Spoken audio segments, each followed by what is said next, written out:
What if every time you defended yourself, you weren't protecting truth, but protecting illusion? We live in a world obsessed with being right. We argue to prove, explain to control, and defend to survive. But somewhere between all these words, we lose the quiet knowing of who we truly are.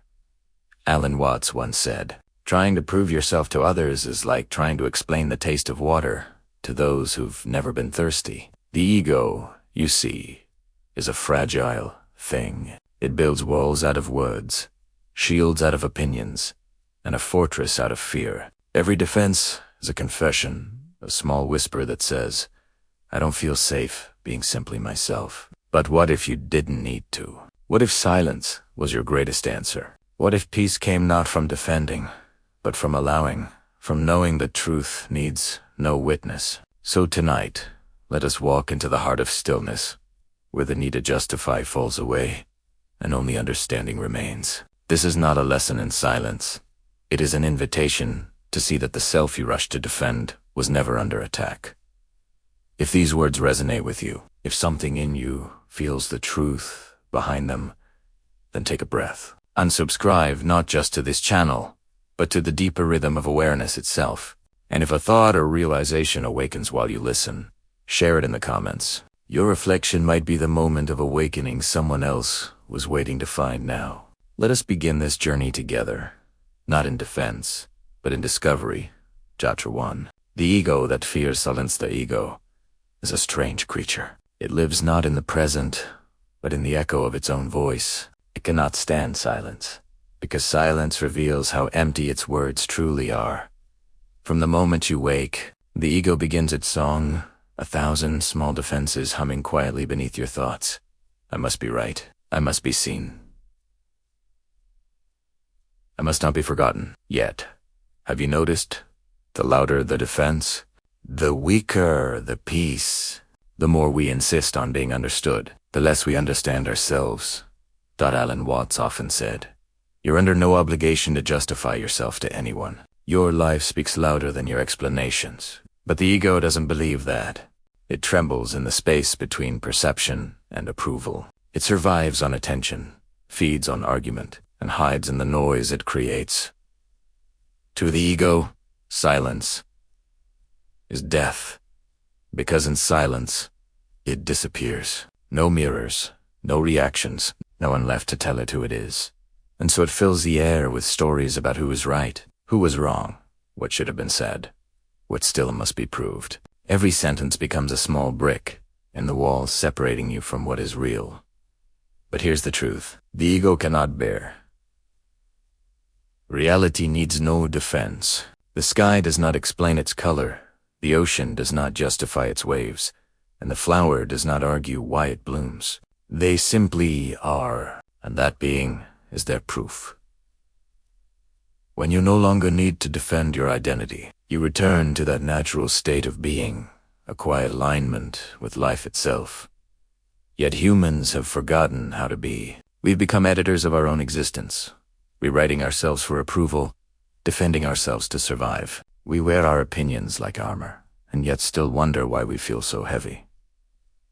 The irony is, every time you defend the false self, you bury the true one a little deeper. The more you explain yourself, the less you actually know yourself. Because truth cannot be explained, it can only be lived. Think of the still surface of a lake. Throw a stone of justification into it, and the ripples distort the reflection. But when the water is still, you can see your face and the sky perfectly. That stillness is your real self. It does not argue. It simply reflects. So what happens if you stop defending? At first, the mind will panic. It will say, if I don't defend myself, I will be misunderstood. If I don't respond, I will disappear. But stay quiet long enough, and something beautiful begins to unfold. You realize the world keeps turning, even without your explanations. People move on. Stories fade, and you remain untouched. This is the freedom Alan Watts spoke of. To live as water flowing, undefended, effortless. To be like the wind, moving through every form, yet belonging to none. You are not the name others call you. You are not the role you play. You are the awareness behind it all. Silent, vast, immeasurable. When you realize this, defending yourself becomes meaningless. For who is there to defend? The actor or the play? The shadow or the light? The ego fears silence, because silence is its undoing. But for the soul, silence is home. It is the return to what was never lost, the space before words, the peace before thought, the truth before the need to prove it. And so, the next time you feel the urge to defend yourself, stop, breathe. Ask gently, what part of me feels threatened by this moment? And listen. And not with your mind, but with your being. You might hear nothing. And in that nothingness, you will find everything. Because the one who is truly free has nothing left to protect, and therefore, nothing left to lose. Chapter 2. The prison of needing to be understood. We spend most of our lives trying to be understood. It sounds innocent enough. A wish to be seen, to be known, to be loved for who we are. But underneath that longing hides one of the most subtle prisons the mind can build. The belief that your worth depends on someone else's perception. To the ego, misunderstanding is death. It cannot bear the thought of being unseen, so it reaches endlessly outward, explaining, convincing, performing, all to secure a fragile reflection of itself in another person's eyes. Alan Watts used to say, when you try to define yourself through others, you are like a wave trying to prove it is the ocean. The wave forgets that it already is the ocean. It doesn't need to be understood. It only needs to flow.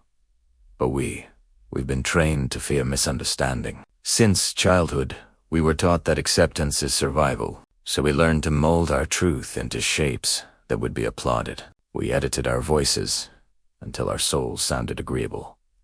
And in doing so, we created a world full of noise, each person shouting, "See me, understand me, valídate me," while no one truly sees. The tragedy is not that others misunderstand you. The tragedy is that, in defending yourself, you begin to misunderstand yourself. Every time you explain who you are, you step a little further away from simply being who you are. Because truth needs no defense, and love, real love, does not depend on comprehension.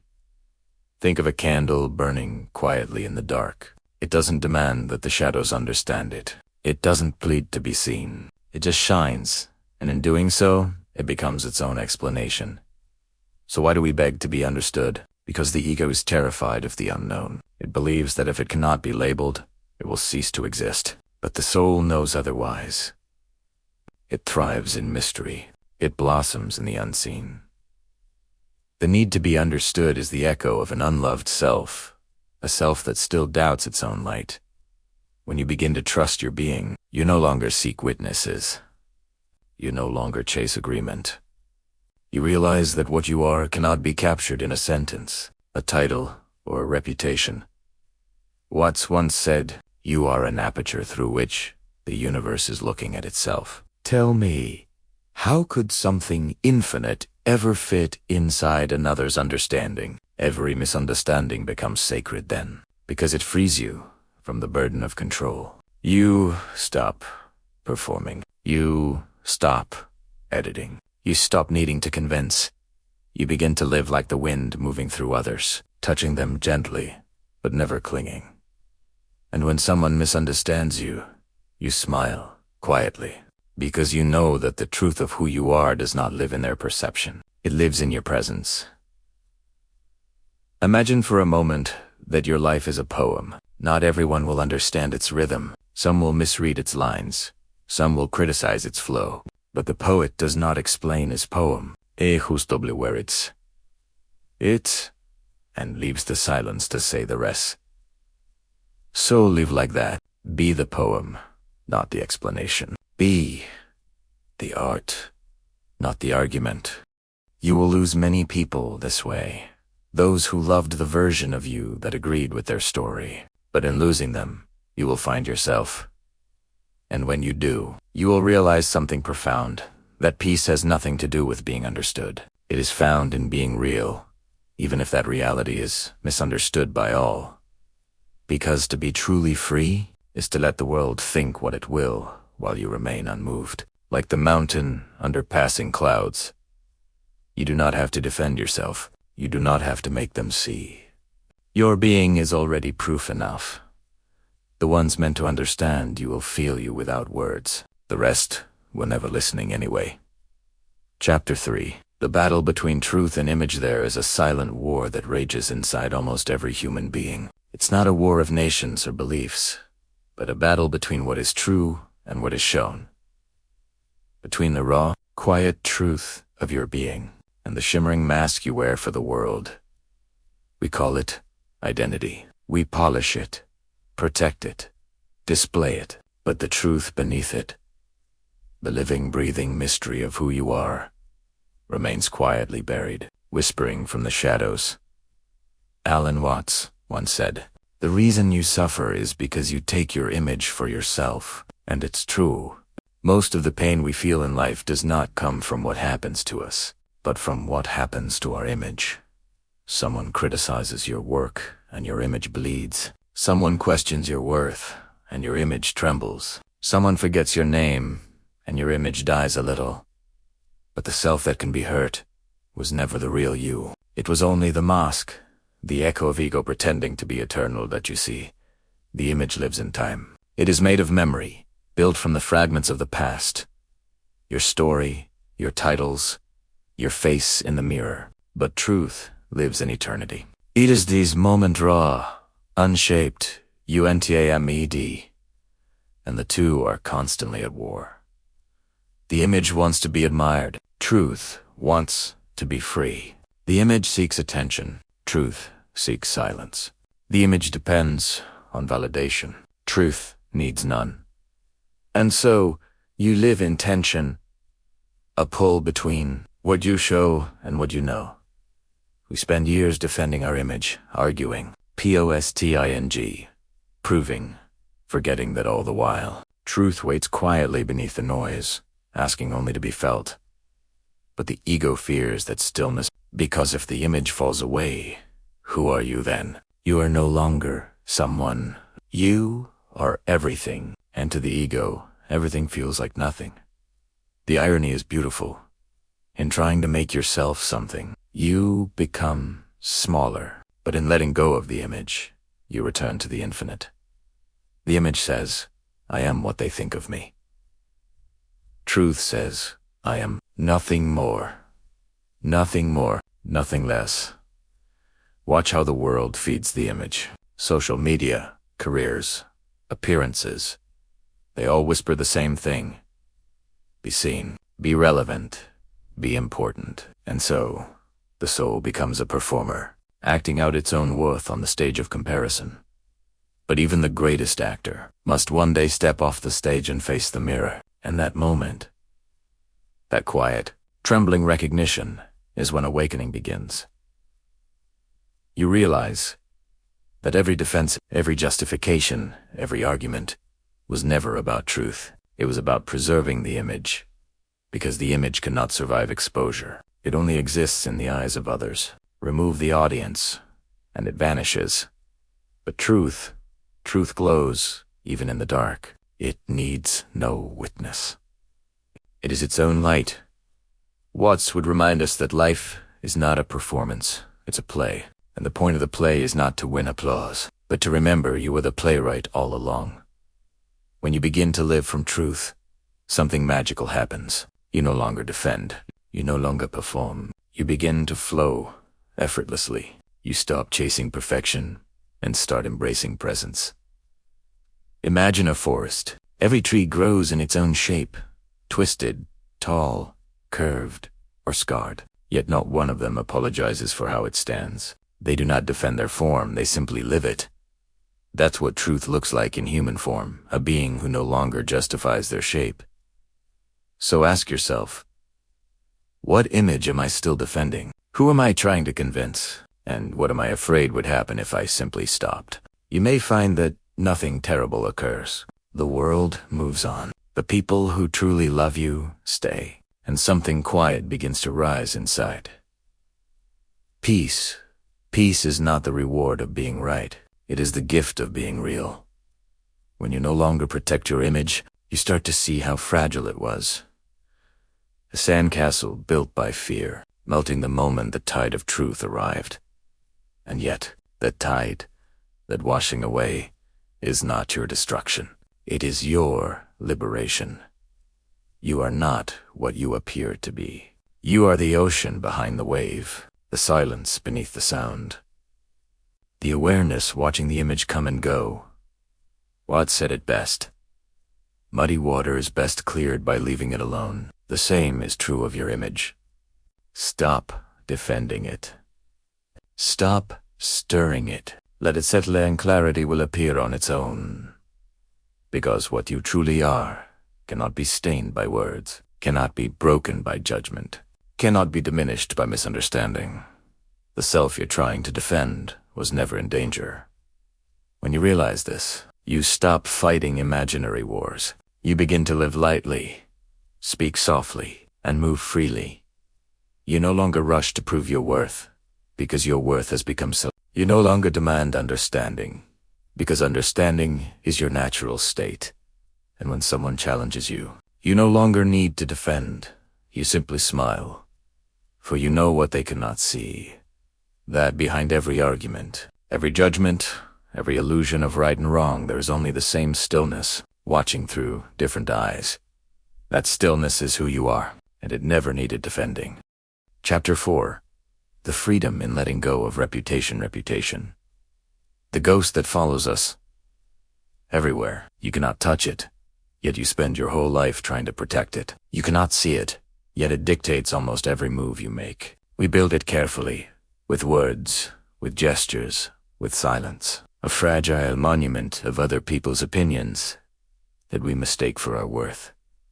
Alan Watts often said, to seek yourself in the mirror of others is to chase your own shadow. But, that's what most people do. They live as reflections, not realities. They exist as ideas, edited versions of themselves presented to an audience that is too distracted to care for long. And yet, this illusion of reputation becomes our master. We obey it. We fear it. We defend it like it's our soul. But reputation is not who you are. It is simply who others imagine you to be, and their imagination is fleeting. It shifts with gossip, envy, misunderstanding, or mood. To live for reputation is to hand your peace over to strangers. Think of it. You could be the kindest soul in the room, yet someone might still call you cruel. You could speak truth with love and still be called arrogant. You could live your life with quiet integrity and still be doubted by those who only see shadows. And if your happiness depends on their seeing the light, you will forever be a prisoner. The ego loves reputation. It thrives on it. It polishes it daily like a mirror, checking for cracks, watching for fingerprints of disapproval. But truth has no such concern. It shines whether anyone sees it or not. Reputation is borrowed light. Character is the flame itself. And yet, most people spend their lives trying to keep that borrowed light from fading, defending themselves in conversations, explaining motives, worrying over words long forgotten by others. Have you ever noticed that the more you try to control what others think, the less control you actually have? Because what they see is not you, it is their own projection. You can do everything right and still be misunderstood. You can stay silent and still be misquoted. You can tell the truth and still be doubted. So what's the point of defending the undefendable? Watts would say, when you realize that your reputation is out of your hands, you begin to breathe again. Because the only way to protect your peace is to let go of your image. Yes, people will misunderstand you. They will tell stories. They will twist your silence into meaning. But then, it is not your job to manage their perception. It is your task to remain true in your presence. The wind does not chase the leaves it moves. It knows that its purpose is to flow, not to explain. Likewise, you were never meant to control what follows you, only to live what moves through you. The fear of losing reputation is rooted in one illusion. The illusion that you can be owned. But you belong to no one. This idea of you. You are not a brand, a label, or a story. You are the awareness that exists before any description. When you defend your reputation, you are defending a ghost. A story others tell about you when you are not there. And ghosts, you see, have no reality except in the imagination. To leave freely, you must let the ghost go. You must walk naked in your truth, not literally, but spiritually. Without armor, without performance, without disguise. And yes, it will feel vulnerable. Because when you no longer hide behind image, you expose your raw self, the part that cannot pretend.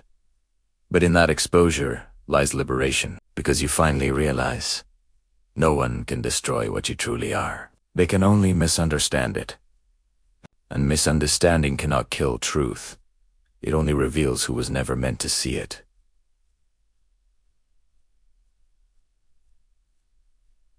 There's a profound stillness that comes when you no longer explain yourself, when you no longer try to rewrite the story that others tell in their own minds. In that stillness, you stop being a character and return to being consciousness. You stop being someone others interpret and become something infinite they cannot grasp. It is only then that you taste true freedom. The freedom that comes when your peace is no longer held hostage by perception. The sages and mystics have always lived this way. They walked through ridicule, judgment, exile, but they were untouched, because they knew that truth does not depend on approval. It exists beyond applause and beyond rejection. What Tzu said, too. Laugh about it. Why should you take yourself so seriously when the whole universe is just playing? If the stars do not worry about who admires them, why should you? Their light is not dimmed by indifference, nor brightened by praise. It simply shines. When you live like that, undefended, unchained, unworried, you begin to experience life differently. You start to see how much energy you've wasted trying to manage perceptions that were never yours to control.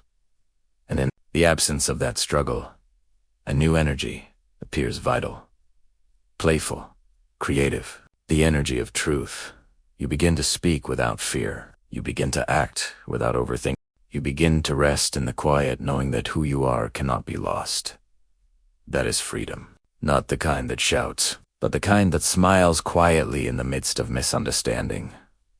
The freedom of knowing that your truth is eternal, while their opinion is temporary. So, when the world misunderstands you, smile. Let them have their stories. You have your silence. And silence, my friend, is the loudest truth of all. Chapter 5. When silence becomes strength, we live in a world addicted to noise. Not just the noise of machines, but the constant chatter of minds that cannot bear their own stillness. Everyone is trying to be heard. Few are trying to listen. And fewer still have learned that silence is not weakness. It is power in its most undiluted form. Alan Watts once said, "The real language of the universe has no words, and yet we fear that silence means surrender. We believe that if we don't speak, we will be forgotten. But silence has its own kind of voice, one that speaks through presence, not performance. In a world of echoes, the one who stands still becomes the only real sound you see. When you are silent, you become dangerous to illusion, because you stop feeding it. The ego feeds on reactions, on arguments, on the energy of being right. But when you no longer play the game, the illusion collapses. That's why silence confuses people. It unnerves them. They mistake it for fear. But the wise know it is not fear. It is mastery. When you respond to every attack, you remain tied to the attacker. But when you are silent, you dissolve the rope. You stop being a player in their story and become the sky above it. Have you noticed how those who truly understand life do not rush to prove themselves? Because truth, Onse really said, no longer needs defense. It simply is. The greatest strength is not found in how loudly you speak, but in how deeply you see. And when you see clearly, words often become unnecessary. Imagine a vast lake at dawn, its surface unmoving, reflecting the mountains without distortion. That is what your mind becomes when silence returns to it. A perfect mirror of reality. But when the wind of emotion ripples at surface, everything becomes distorted. The world looks broken, but it's only your perception trembling. So, silence is not merely the absence of speech. It is the restoration of clarity. It's the moment when the mirror stops shaking and truth becomes visible again. Most people cannot endure this stillness, because in silence, you begin to meet yourself, and for many, that encounter is frightening. When the noise fades, the masks fall too. There is no performance, no defense, no escape from your own reflection. But that is the beginning of wisdom. For silence is the teacher that no voice can replace. It tells you what you truly feel. It reveals what words have hidden. It uncovers the layers beneath the noise of personality. Watts once joked that most people are afraid of silence because it reminds them that they are not the roles they play. And he was right. When you fall quiet, the identity begins to dissolve. The actor steps off the stage, and, for a fleeting moment, you see what you be, always bend the awareness watching it all unfold. And in that recognition lies immense power, because nothing that can be said about you can ever define you again. So many conflicts in this world would vanish if we understood this one truth. Not every question needs an answer. Not every accusation needs a defense. Not every storm needs to be fought. Sometimes, the most profound strength is to let the wind pass through you without resistance. The oak tree that fights the storm snaps beneath its own pride, but the reed that bends survives, not because it is weak, but because it knows that strength is not in standing tall, but in standing true. Silence is like that reed. It bends with the moment, but it never breaks from itself. So, when someone provokes you, tries to pull you into their chaos, remember, you owe them no reaction. You owe yourself peace. The world believes that to be silent is to lose the argument, but the wise know the argument was never worth winning. Because every argument is an attempt by the ego to exist, and the only way to win is not to play silence. Therefore, is not submission. It is transcendence. You rise above the noise and return to the space from which sound itself is born. In that space, you can hear the heartbeat of existence, the quiet pulse beneath all motion. There, you realize something profound. Nothing real can ever be threatened, and nothing unreal ever truly exists. The words of others, their judgments, their misunderstandings, they are passing clouds in the sky of your being. When you stay silent, you stay in the sky. When you fight, you fall into the storm. Silence, then, is not avoidance. It is a remembrance. It is remembering who you are beyond words. There is a moment in meditation when thought begins to slow, and you suddenly notice the immense peace that was always underneath. That peace, that infinite background of awareness, is the silence you carry everywhere. It is not found by escaping the world, but by no longer needing to defend yourself within it. So, let the world speak. Let them interpret. Let them fill the air with their noise. Your task is simpler, to remain grounded in stillness. For stillness is not emptiness. It is fullness beyond sound. It holds everything. It watches everything. And in its gaze, everything is understood. When you begin to live this way, anchored in silence, you become untouchable. Not because you are hardened, but because you are transparent. Words may strike you, but they pass through. You no longer absorb them. You no longer need to prove anything. That is the secret power of silence. It cannot be attacked. It cannot be debated. It cannot be defeated. For how do you argue with someone who has nothing to defend? The warrior of words will tire himself into dust, while the silent one remains, like the mountain present, patient, eternal.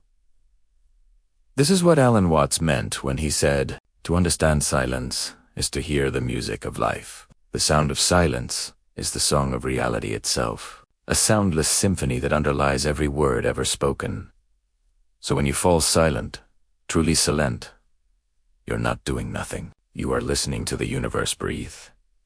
And in that listening, you remember what you really are. not a noise, but the space that allows sound to exist. Chapter 6. The Art of Not Defending Yourself. The moment you stop defending yourself, you begin to discover who you really are. It sounds paradoxical, doesn't it? Because we've been taught since childhood to protect our image, to justify our choices, to explain our intentions, as if truth required permission to exist. But truth needs no defense. It stands on its own, like the mountain, silent, immovable, watching the seasons change without ever needing to prove its strength. Alan Watts used to say, "The more a thing tries to defend itself, the more it reveals its insecurity." And that is what the ego does. It lives in constant defense because deep down, it knows it is only a story. Every time you rush to explain, to correct, to justify, you are feeding the story instead of living the reality. And the story is never satisfied. It always wants one more clarification, one more word, one more chance to be understood. But understanding is a mirage. You chase it through the desert of opinion, and the moment you think you've found it, it vanishes again. When you learn the art of not defending yourself, you begin to see how much of your suffering was born from the need to be seen as right. You see, the ego craves agreement. It thrives on validation. It wants the world to say, "Yes, you are correct." But the soul doesn't care for that. It is not here to win arguments. It is here to experience truth. The person who no longer needs to defend himself has already won the only battle that matters, the battle with illusion. When someone accuses you, you have two choices. You can fight their perception, or you can rest in your knowing. If you choose to fight, you enter their dream. You begin to wrestle with shadows, and in doing so, you'll lose touch with the silence of being. But if you choose to rest in your knowing, their words dissolve before they can touch you. You realize that no one can harm you with misunderstanding, because misunderstanding lives only in the mind. And you are not the mind. You are the awareness that watches it all, like the sky, watching clouds drift and fade. The art of not defending yourself is not about arrogance. It is not about pretending you don't care. It is about remembering that your truth does not depend on their belief. Imagine a flame. You can place it in darkness, and it still burns. You can call it false, and it still gives light. You can deny it, but your denial changes nothing. That is truth. That is you. When you no longer argue for your existence. The greatest freedom comes when you stop needing the world to agree with you. For then, you can finally hear life without the noise of defense. You begin to notice that every word spoken against you is just another sound, passing through time, no more significant than the wind moving through trees. But if you cling to it, it echoes forever. You turn it into pain. You turn it into identity. And in that attachment, you become small. Watts often said, if you're trying to prove your point, you've already lost it, because what you are trying to prove is not truth. It is ego. Truth does not require a witness. It does not need applause. It simply is. Have you ever stood in nature, in the middle of a forest, and realized that everything is silent, yet nothing is missing? The trees are not explaining themselves. The rivers are not defending their flow. The mountains do not justify their stillness. They simply are, and in their being, there is perfection. So, what if you lived that way? What if you allowed yourself to be, without constantly proving, convincing, explaining? Wouldn't that be peace? This is not passivity. It's not about letting people walk over you. It's about no longer carrying their misunderstanding as your burden. When you stop defending yourself, you stop dragging the weight of every opinion. You stop trying to fix perceptions that were never yours to control. You begin to move lightly. You begin to breathe deeply again. Because the truth is, no one can truly know you. They can only know their version of you. Their words are mirrors of their own minds. Why then defend yourself against someone else's reflection? It's like arguing with a funhouse mirror for showing a distorted image. Let them see what they will. The distortion belongs to the glass, not to you. Watts once told a story of a monk who was accused of a crime he didn't commit. Instead of defending himself, the monk bowed and said, "Is that so?"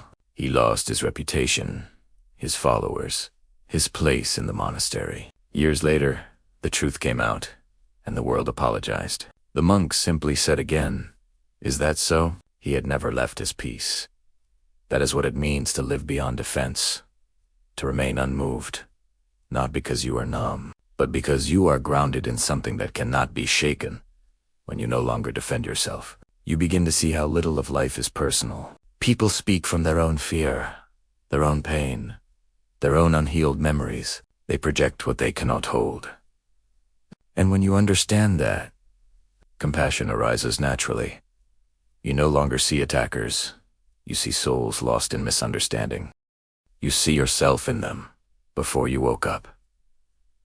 And in that realization, you forgive, not because they deserve it, but because you no longer need to carry them. The art of not defending yourself is the art of remembering who you are. It is the moment you turn inward and realize the truth needs no armor.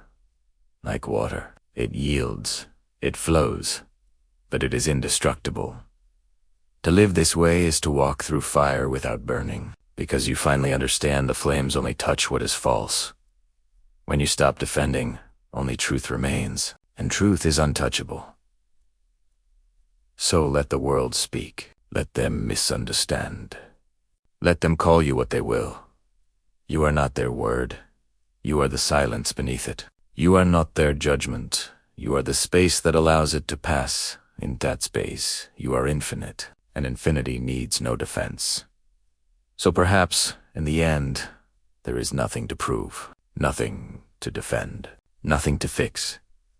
You were never meant to win the argument. You were meant to remember your peace, or your life. The world taught you to fight for your name, to explain your silence, to justify your truth. But what if you were never required to do any of that? What if the quiet acceptance of yourself was the highest form of wisdom? When you stop defending who you are, you become who you are. And in that stillness, life begins to move through you as freely as the wind through an open field. The waves don't apologize for their crash. The stars don't explain their glow. The river does not defend its path through stone. It simply flows. You are that same flow. You are that same unspoken music. The truth that doesn't need to speak because it already is. So let them misunderstand. Let them misquote. Let them build stories around the echo of your name. None of it can touch the quiet center within you, the part that watches, that forhibes. That knows. That is where real power lives. Not in the noise of defense, but in the peace of understanding that you are not what others see. You are not even what you think. You are the awareness that holds both in perfect silence. And in that silence you are free. Now, dear listener, if these words touched something within you, share your reflection in the comments. Tell me what moment resonated with your own life, or what truth found you in the stillness. If you seek more journeys like this, voices of Alan Watts, of timeless wisdom, of the quiet revolution within, then subscribe to the channel. It helps this light reach others who might need to hear it when they are ready. Every listener here is a seeker, and every seeker helps another awaken. So, until we meet again, breathe, be still, and remember, the truth does not defend itself. It simply shines. Asterisk.